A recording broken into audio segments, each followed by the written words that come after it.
Hello दोस्तों, आप सभी का स्वागत है हमारे इस चैनल द OMR शीट पर।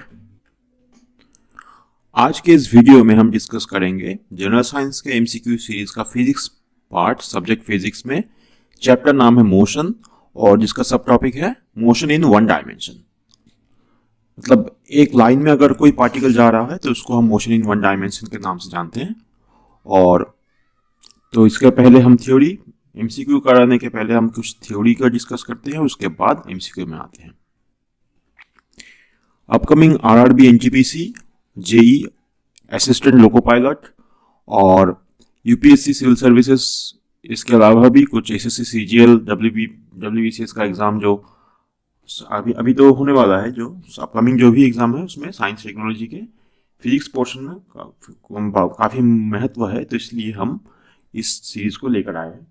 तो मोशन में पहले हम डिस्कस करेंगे कुछ थ्योरी, जिसमें हम यहाँ पर लिख लेते हैं वन डायमेंशन। वन डायमेंशन मतलब मान के चलिए कोई पार्टिकल एक ही लाइन में, एक स्ट्रेट लाइन में ट्रेवल कर रहा है, स्ट्रेट लाइन ऐसे, इसको हम कहते हैं ओरिजिन। जैसे नंबर लाइन में जो हम जीरो बोलते हैं इसको हम ओरिजिन मान लेते हैं, और ओरिजिन से अगर दाईं तरफ है राइट साइड में उसको हम पॉजिटिव डायरेक्शन मानेंगे, और अगर लेफ्ट साइड है बाईं तरफ तो उसको हम नेगेटिव डायरेक्शन मानेंगे। ठीक है, ये हो गया। अब कुछ टर्म्स हैं जिसको हम कहते हैं पोजीशन। तो पोजीशन को क्या मतलब, ओरिजिन से लेकर अगर कोई पार्टिकल राइट साइड में इस P पॉइंट पे है और इस P पॉइंट का डिस्टेंस ओरिजिन से लेकर x1 है, तो हम कहेंगे इसको x1 is the position of P, position of P।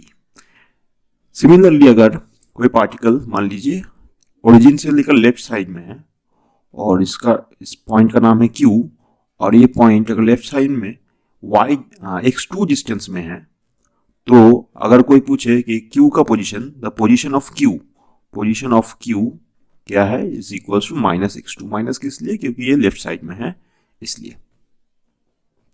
अब नेक्स्ट कॉन्सेप्ट जो है वो है डिस्प्लेसमेंट। डिस्प्लेसमेंट इसको हम कहेंगे, इसके सिंपल एक एग्जांपल देते हैं। मान लीजिए कोई पार्टिकल ए से लेकर पहले बी तक गया, फिर वो बी से लेकर सी तक गया।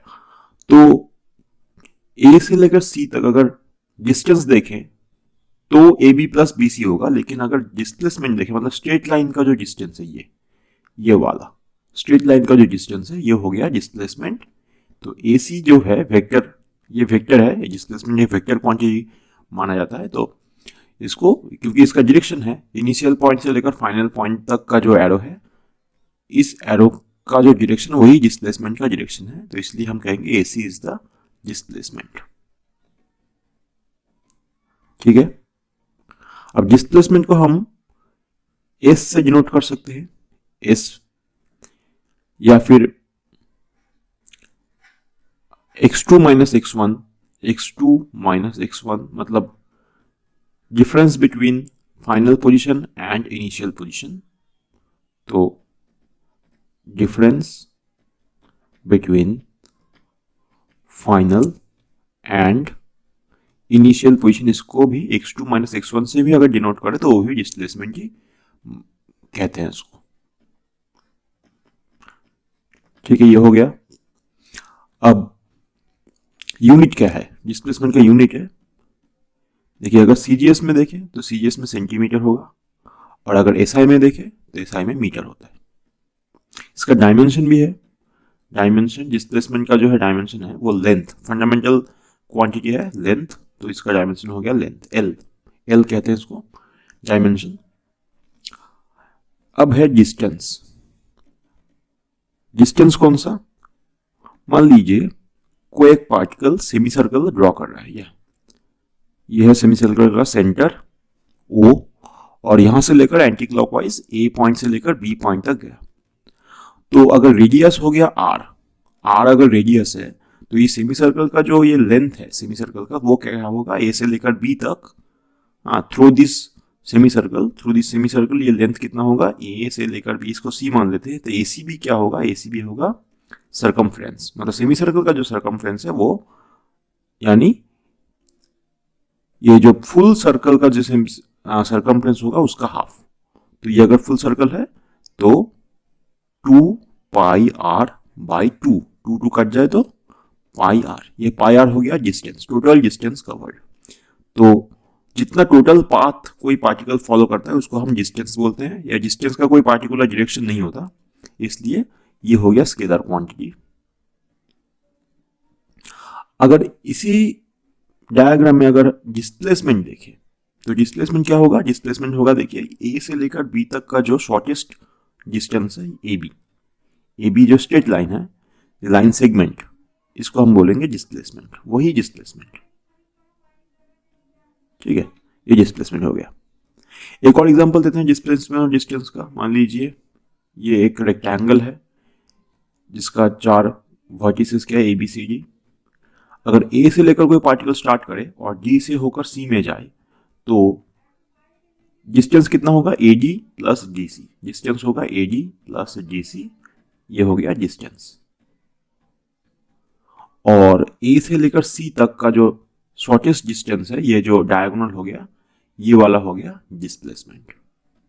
डिस्प्लेसमेंट का मैग्नीट्यूड, मैग्नीट्यूड मतलब डायरेक्शन को छोड़कर अगर डायरेक्शन दे तो ये वाला डायरेक्शन एरो देकर हम समझा सकते हैं इसको।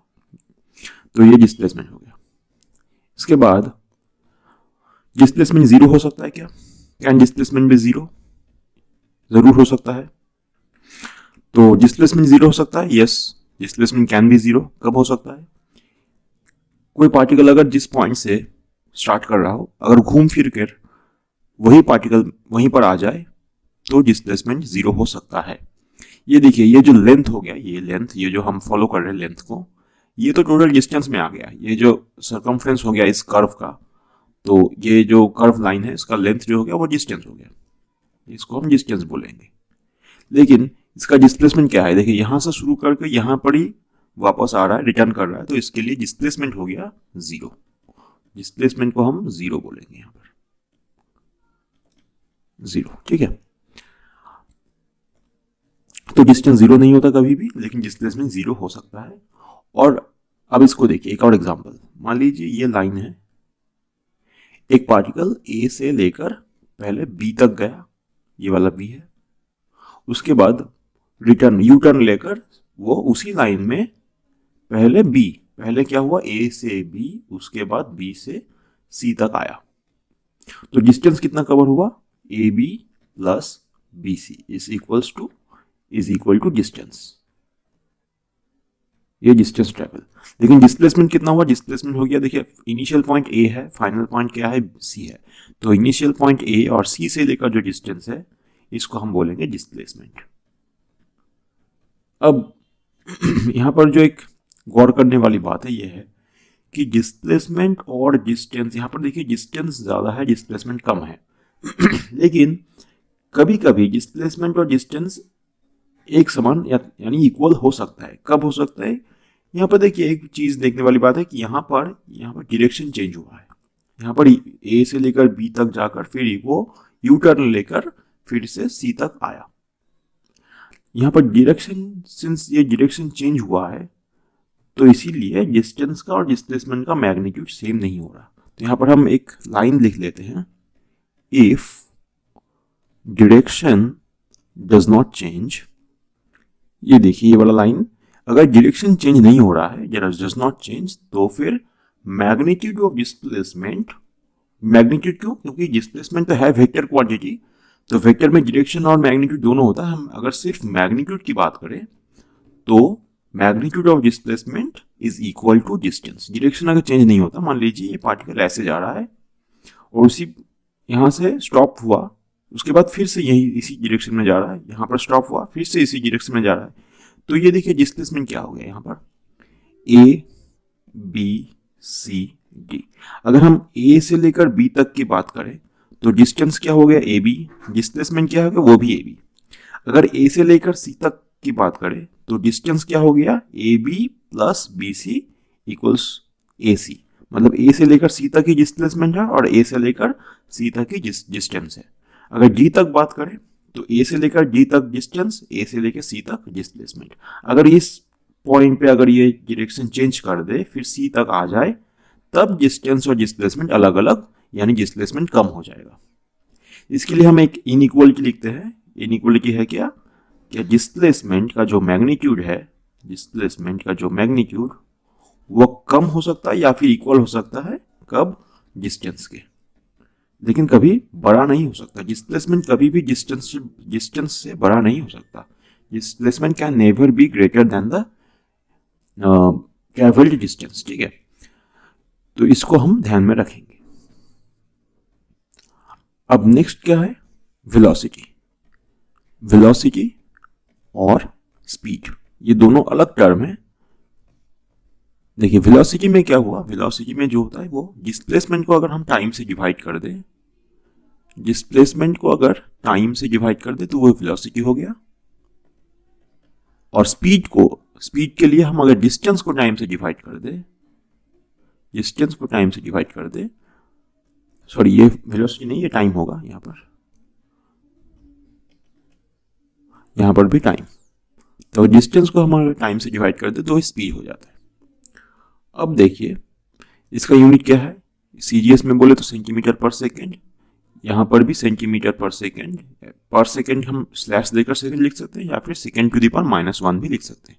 एसआई में देखें तो मीटर पर सेकेंड या फिर मीटर पर सेकेंड, दोनों का यूनिट सेम है। क्योंकि डिस्प्लेस वेलोसिटी, तो देखिए वेलोसिटी क्या हो गया, वेक्टर हो गया, और स्पीड क्या हो गया, ये स्केलर हो गया।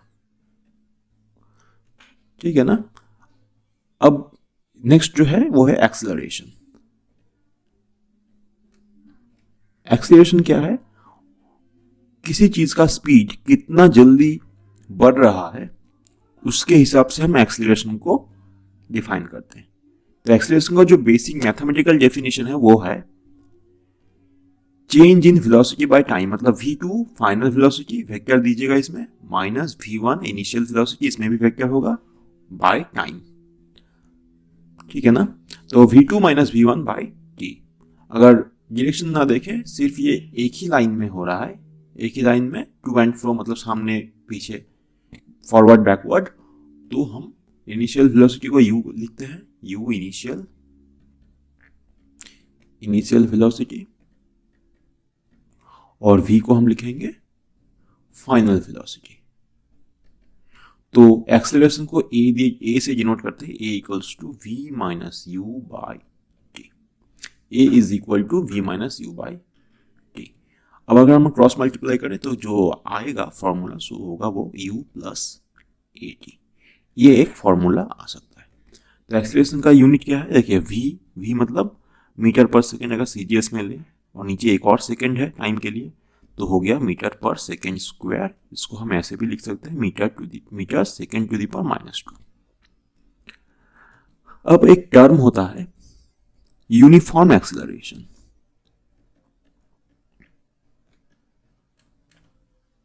यूनिफॉर्म एक्सेलरेशन, अगर स्पीड का वैल्यू अगर यूनिफॉर्मली इंक्रीज करे, मान लो यहाँ पर टाइम है, यहाँ पर स्पीड है। टाइम 0 में स्पीड क्या था, 0 मान लीजिए। टाइम 1 में स्पीड था 3 मीटर पर सेकेंड, v का unit metre per second. Time जो 2 हो गया, 2 सेकेंड में ये 6 हो गया, 3 सेकेंड में ये 9 हो गया, 9। उसके बाद 4 सेकेंड में ये 2 कम हो गया, 7। उसके बाद 5 सेकेंड में ये फिर से 2 कम हो गया, 5। फिर 6 सेकेंड में फिर से 2 कम हो गया, 3।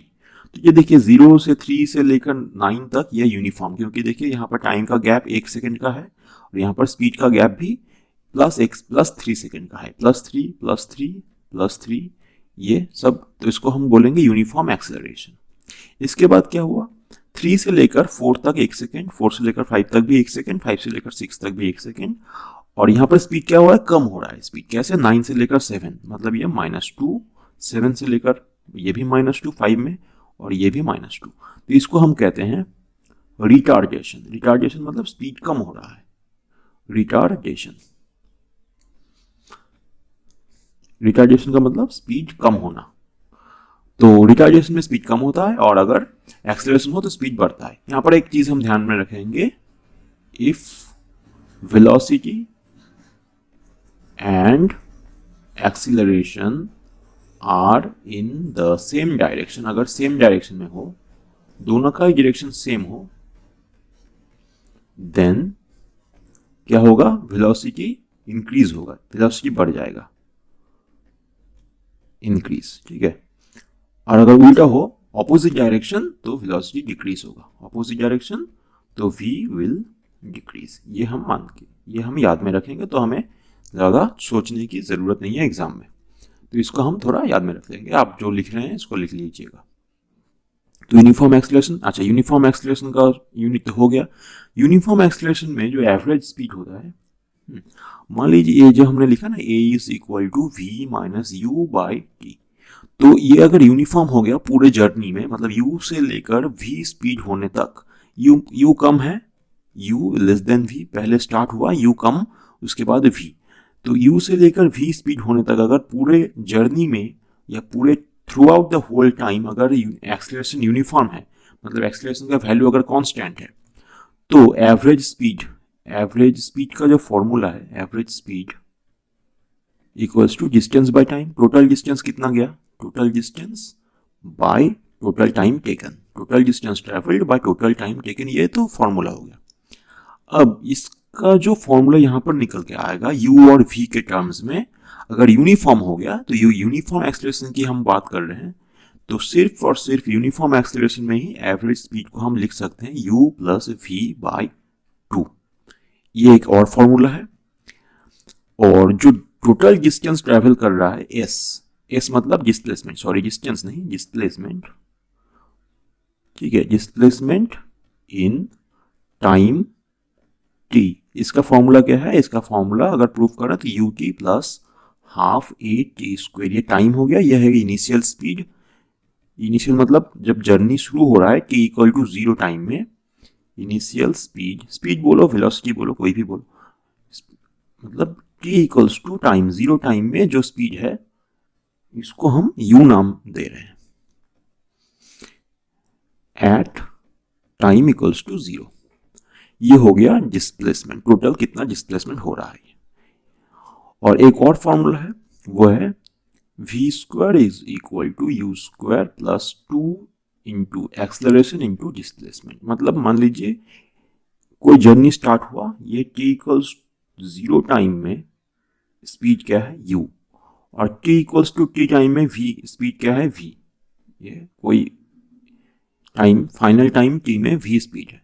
एक्सेलरेशन जो है ये यूनिफॉर्म है, यूनिफॉर्म एक्सेलरेशन है, ये एक्सेलरेशन का जो मैग्नीट्यूड है वो फिक्स है, डायरेक्शन भी फिक्स्ड है, और s मतलब डिस्प्लेसमेंट, ये डिस्प्लेसमेंट हो गया। तो displacement, final speed, initial speed और एक्सेलरेशन का जो रिलेशन आता है इक्वेशन, वो है v square equals you square plus 2as। एक और फॉर्मूला है, उस फॉर्मूला को हम देख लेंगे। मान लीजिए ये कोई पार्टिकल, ये starting point t equal to 0 से लेकर ये t equal to total n seconds लगे इसको यहाँ पर जाने में, a से लेकर b तक n सेकेंड्स। अब n माइनस 1 सेकेंड में, मतलब मान लीजिए 10 सेकेंड में a से लेकर b तक पहुंचा, 9 सेकेंड में मतलब मान लीजिए ये यहाँ पर है 9 सेकेंड, मतलब n minus 1 second, n minus 1 second में ये c पॉइंट पे पहुंचा। तो ये c से लेकर जो b तक का डिस्टेंस है, इसको हम बोलेंगे distance travelled in the last second, और यहां पर क्या है, ये nth सेकेंड, लास्ट सेकेंड मतलब n, टोटल n सेकेंड में मान लीजिए ये 10 सेकेंड है, तो 10th सेकेंड में ये कितना डिस्टेंस गया, सिर्फ लास्ट के 1 सेकेंड में। देखिए ये n-1 है और ये n है, तो n-1 और n का जो डिफरेंस हो गया, ये 1 सेकेंड का डिस्टेंस है।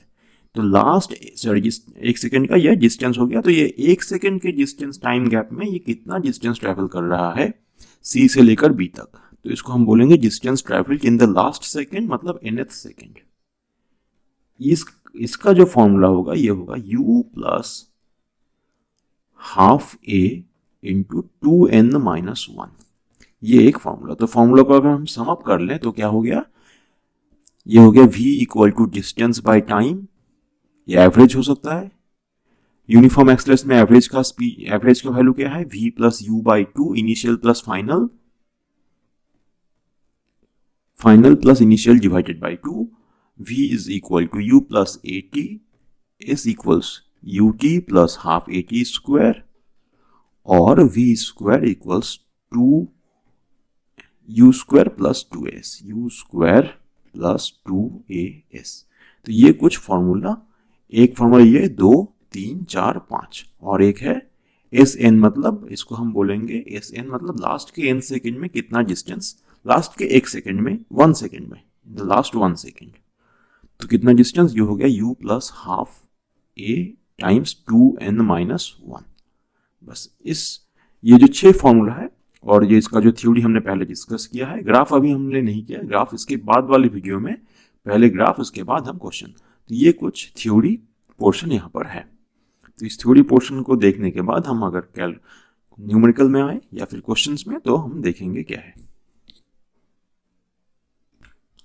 देखिए एमसीक्यू का question number 1, A particle is moving in a circular path of radius r, the displacement after half a circle.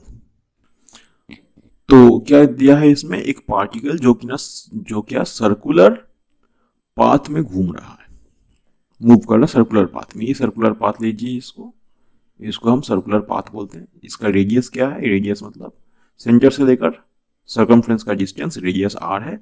The displacement after half a circle मतलब यहां से लेकर शुरू करके यहां से लेकर यहां तक का ये जो डिस्प्लेसमेंट मांगा है यहाँ से डिस्प्लेसमेंट क्या हो गया, देखिए ये है कि रेडियस r और ये भी एक रेडियस r, तो r प्लस r मतलब 2r हो गया इसका डिस्प्लेसमेंट।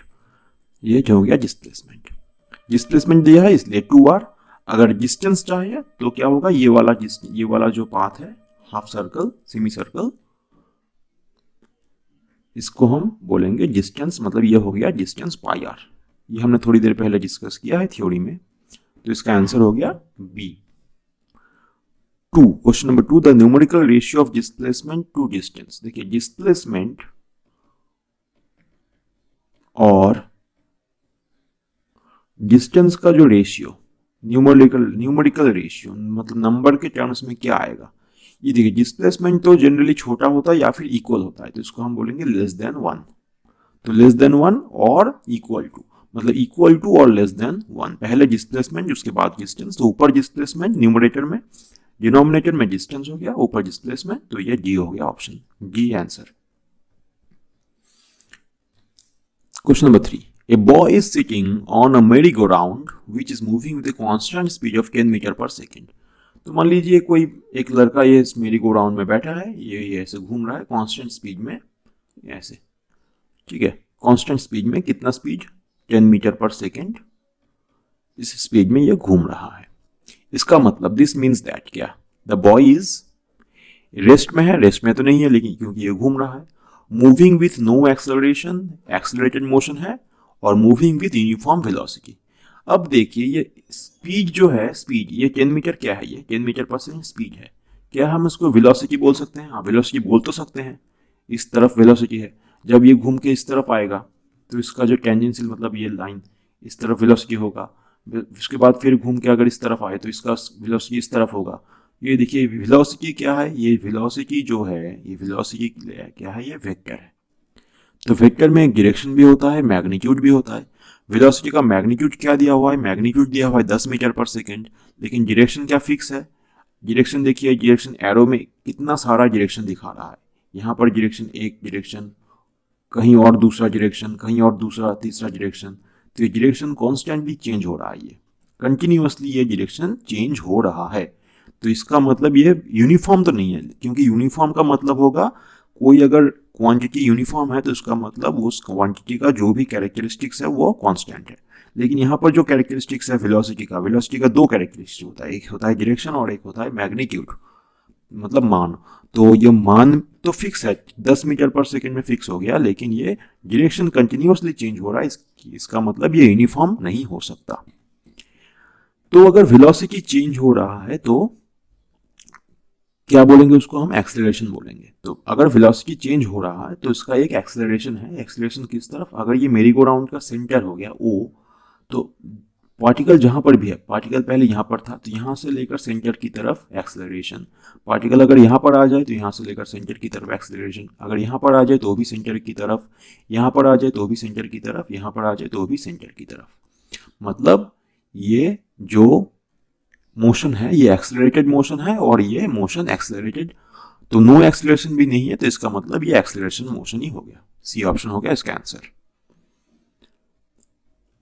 तो ये जो एक्सेलरेशन है इसको हम बोलेंगे सेंट्रीपिटल एक्सेलरेशन। सेंट्रीपिटल मतलब सेंटर की तरफ, जो क्या डायरेक्शन को चेंज करता है, ये सिर्फ डायरेक्शन को चेंज करता है, इसका मैग्नीट्यूड चेंज नहीं होता, इसके लिए इसलिए इसको हम नाम देंगे, ये सेंटर की तरफ है इसलिए नाम देंगे centripetal acceleration. Question number 4, in which of the following cases of motion the distance moved and the magnitude of displacement are equal? ये डिस्टेंस के साथ डिस्प्लेसमेंट को इक्वल करने के लिए बोला है, या फिर देखना है, इसमें चेक करना है 4 ऑप्शन में से कि इसमें डिस्टेंस और डिस्प्लेसमेंट इक्वल है। तो पहला ऑप्शन क्या है, if the car is moving on a straight road, हो सकता है, होगा ही ये नहीं बोल रहे लेकिन हो सकता है। If the car is moving on a circular road, circular road में कभी भी नहीं हो सकता क्योंकि डिस्प्लेसमेंट और डिस्टेंस तभी हो सकता है अगर डायरेक्शन चेंज ना हो, डायरेक्शन डज नॉट चेंज, ये तभी हो सकता है अगर डायरेक्शन चेंज ना हो। तो यहाँ पर डायरेक्शन तो चेंज हो रहा है, सेकंड ऑप्शन में B, the car is moving in circular, circular में हमेशा डायरेक्शन चेंज होता है, हमारा क्वेश्चन नंबर 3 में हमने अभी देखा। If the pendulum is moving to and fro, pendulum मतलब ऐसे कोई यहां से लेकर ऐसे मूव कर रहा है तो ये भी डायरेक्शन चेंज हो रहा है तो ये भी नहीं हो सकता। If the planet is moving, ये भी नहीं हो सकता अराउंड द सन, तो एक ही ऑप्शन यहाँ पर रह गया, वो है moving on a straight road. लेकिन स्ट्रेट रोड भी सिर्फ काफी नहीं है, यहाँ पर मोस्ट अप्रोप्रिएट हो सकता है ये, हाँ तो यहाँ पर लिख देंगे हम कैन, ये हो सकता है अगर डायरेक्शन चेंज ना हो। स्ट्रेट रोड में भी डायरेक्शन चेंज हो सकता है, कैसे, मान लीजिए कोई गाड़ी सामने की तरफ गया, उसके बाद बैक गियर में फिर से पीछे की तरफ आया, सामने और पीछे, तो ये टू एंड फ्रो मोशन तो हो सकता है। लेकिन यहाँ पर इन 3 ऑप्शन में से एक ही ऑप्शन ये करेक्ट बैठ सकता है अगर पार्टिकुलर केस दे दे तो इसका मतलब हम ऑप्शन ए को टिक करेंगे।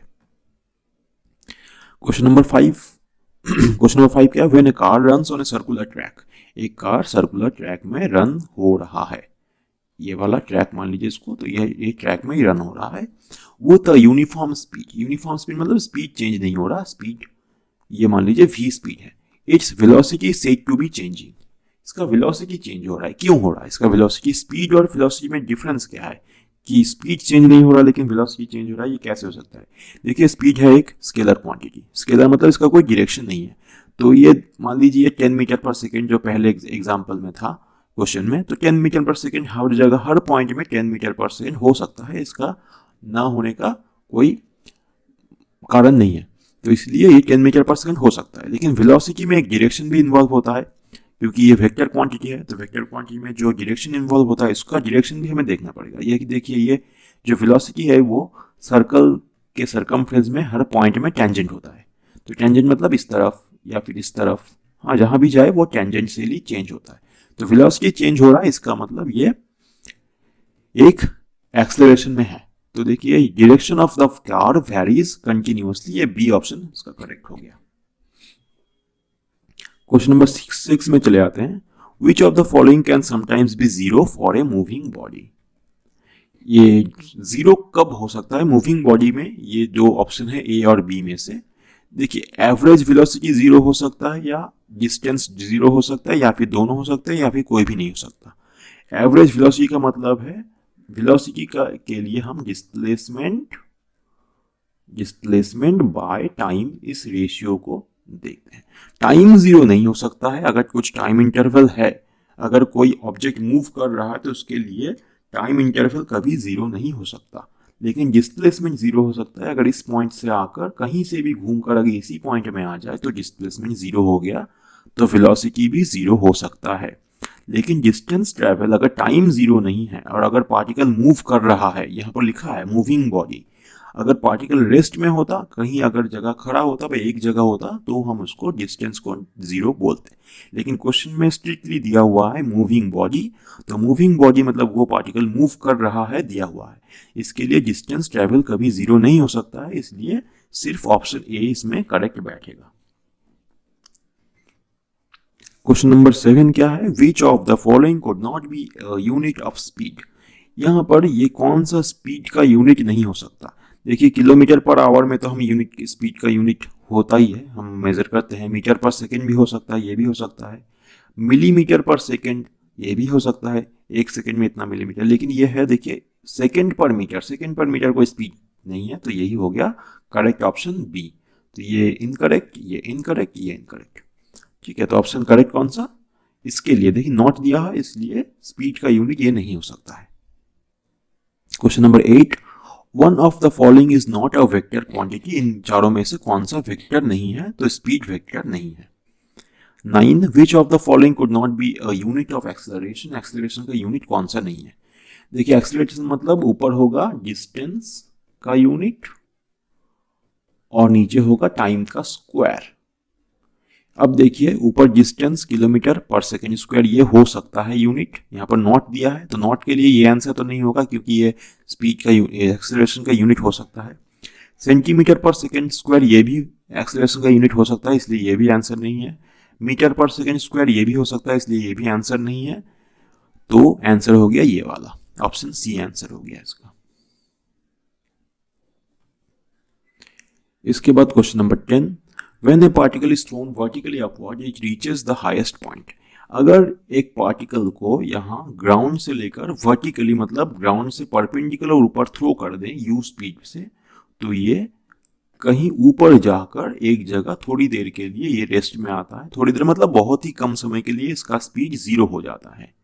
तो हम क्या बोलेंगे, एट दिस टाइम, यहाँ पर इस पॉइंट पर एक्सेलरेशन 0 है, वेलोसिटी 0 है, एक्सेलरेशन अपवर्ड है, बोथ बी एंड सी।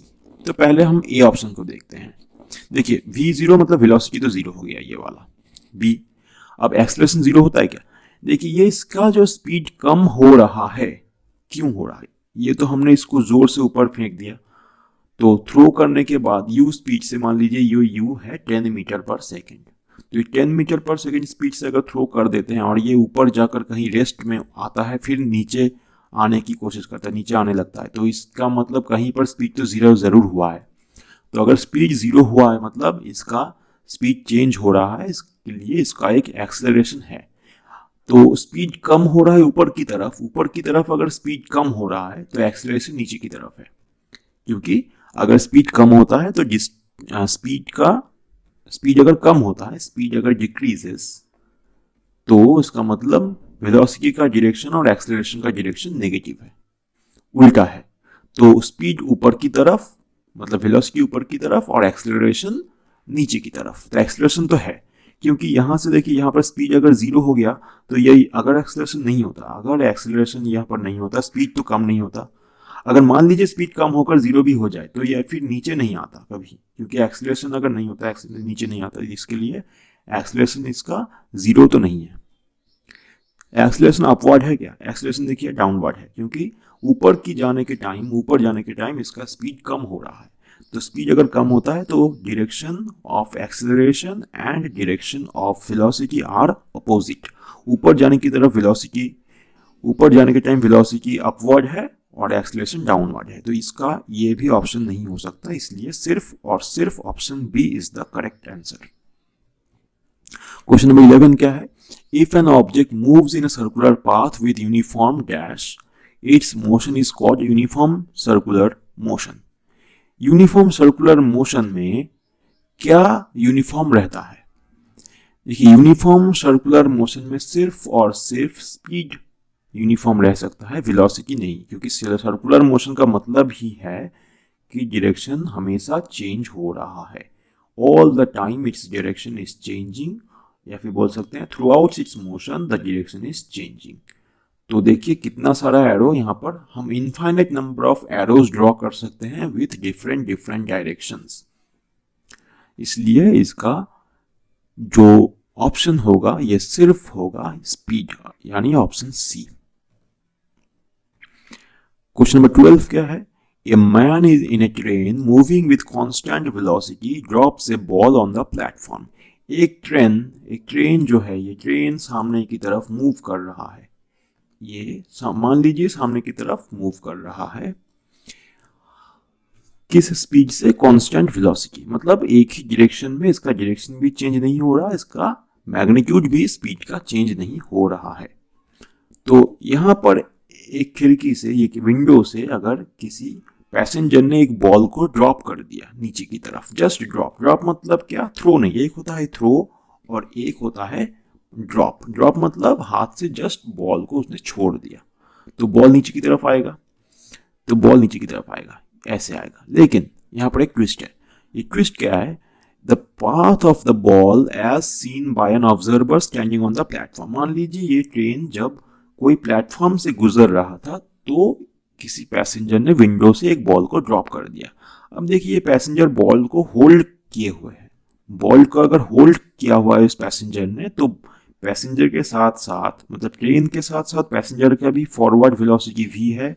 और सिंस वो बॉल को पहले होल्ड किया था ड्रॉप करने से पहले, इसलिए बॉल का भी स्पीड क्या हुआ?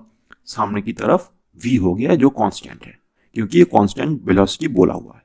लेकिन जिस मोमेंट में उसने बॉल को ड्रॉप कर दिया, तो उस मोमेंट में देखिए ग्रेविटी के लिए, ग्रेविटी मतलब due to the attraction of earth, एक एक्सेलरेशन नीचे की तरफ है जिसको हम बोलते हैं एक्सेलरेशन ड्यू टू ग्रेविटी। इसलिए क्या होगा? ये जो बॉल है ये नीचे की तरफ भी आएगा विथ एक्सेलरेशन, मतलब इसका स्पीड कंटिन्यूसली इंक्रीज होगा नीचे की तरफ, लेकिन इनिशियल जो स्पीड v था वो रहेगा, क्योंकि ये दोनों डायरेक्शन परपेंडिकुलर है। अगर कोई दो डायरेक्शन परपेंडिकुलर होता है तो एक डायरेक्शन का जो मोशन है वो दूसरे डायरेक्शन के मोशन से इफेक्टेड नहीं होता, ठीक है। तो ये डायरेक्शन परपेंडिकुलर 90 डिग्री होने के लिए हुआ है, इसलिए ये एक डायरेक्शन का, एक डायरेक्शन का, हॉरिजॉन्टल डायरेक्शन का जो मोशन है वो वर्टिकल डायरेक्शन के मोशन से, यानी स्पीड या एक्सेलरेशन के से कोई भी तरफ से इफेक्टेड नहीं होता। इसलिए ये v भी रहेगा, यहाँ पर एक्सेलरेशन भी रहेगा। इसलिए ये दो केस हो सकता है। एक जो यहाँ पर दिया हुआ है, the path of the ball as seen by the observer. तो ऑब्जर्वर क्या देखेगा कि बॉल ऐसे नीचे आ रहा है। ऑब्जर्वर प्लेटफॉर्म का जो ऑब्जर्वर है वो देखेगा बॉल ऐसे कर्व्ड पाथ में नीचे आ रहा है। ये कर्व क्यों? क्योंकि ये बॉल सामने की तरफ भी जा रहा है और नीचे की तरफ भी जा रहा है, इसलिए ये कर्व्ड पाथ में नीचे आएगा। और तो इसका आंसर तो ये पैराबोला हो जाएगा, पैराबोला, क्योंकि सर्कल तो हो नहीं सकता। अब ये वाला ऑप्शन किसके लिए है? ये सी वाला, ये स्ट्रेट लाइन वर्टिकली डाउनवर्ड।